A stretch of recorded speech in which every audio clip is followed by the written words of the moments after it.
The reason why I really like doing that punching bag work, a few reasons, but what I normally do is I do 3 rounds for 2 minutes and 30 seconds. And then I do some rows as well in between those sets. But the reason why I really like doing it is because it builds endurance. And one of the rules I have for myself is I can't put my arms down. I cannot put my arms down whatsoever. I have to keep them up. So what it does is my mind wants to put my arms down so bad. And what I'm really working on is that muscle of when that little voice says, put your arms down, you keep on going past it. That's why I really like doing that bag work.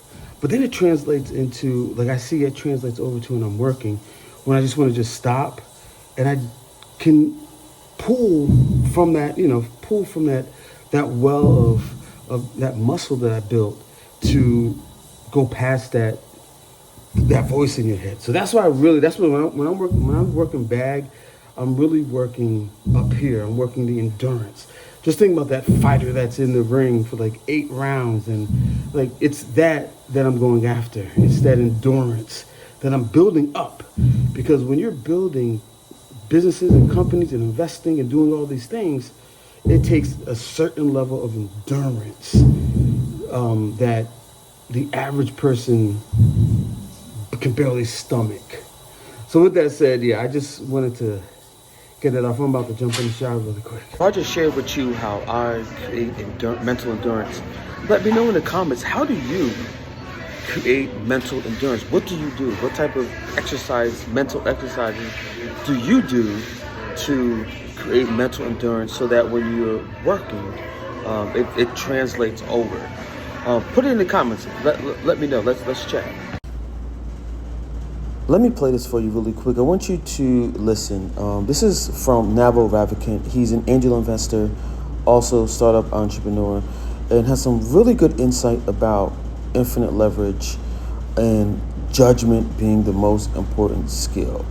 And I'll explain to you why I'm sharing this with you once you listen to it.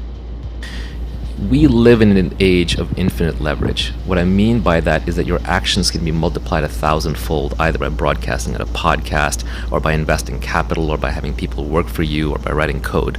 So because of that, the impacts of good decision making are much higher than they used to be, because now you can influence thousands or millions of people through your decisions or your code. So a clear mind leads to better judgment, leads to better outcome. So a happy, calm, peaceful person will make better decisions and have better outcomes. So if you want to operate at peak performance, you have to learn how to tame your mind, just like you have to learn how to tame your body. You can take my... The thing I often struggle with is the fact that we have so much leverage, so many tools that are at our disposal. It gets overwhelming. And what happens is, because of that, it's easy to lack judgment on the major decisions that you need to make, because you have so many choices. And that's, a lot of where another piece of like really being able to have a calm mind and create the conditions for yourself to have a calm mind. So when you have to make major decisions, the impact is very powerful.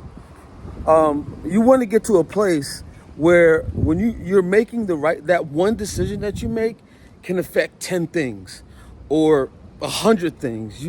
One decision should be, you should 10x what it is that you're doing. Because sometimes if you make a decision, if it's not the right decision because you didn't use the right judgment, it's only going to impact maybe 1%, 2%, 3%, 3x, 2x. But when you get to that place, which I'm working on, is one decision impacts 10 things. And then one decision impacts 100 things.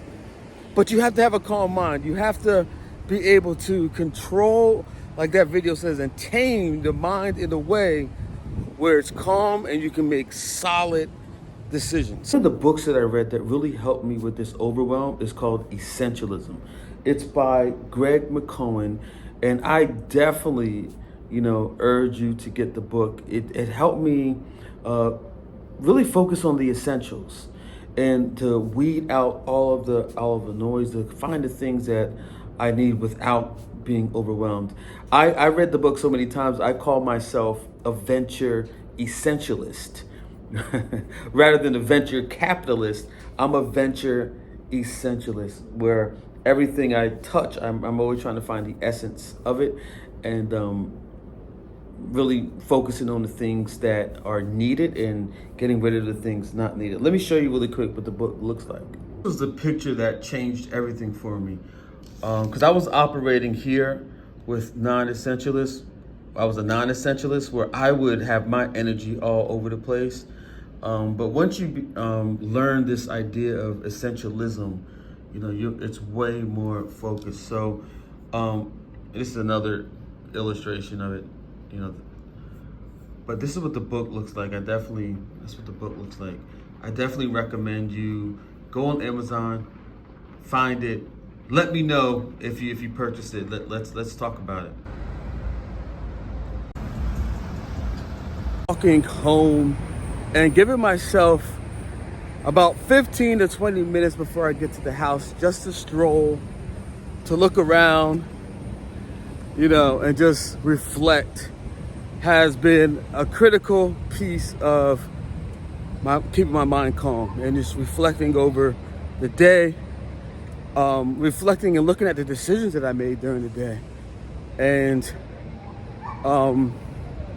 what judgment calls I had to make in real time.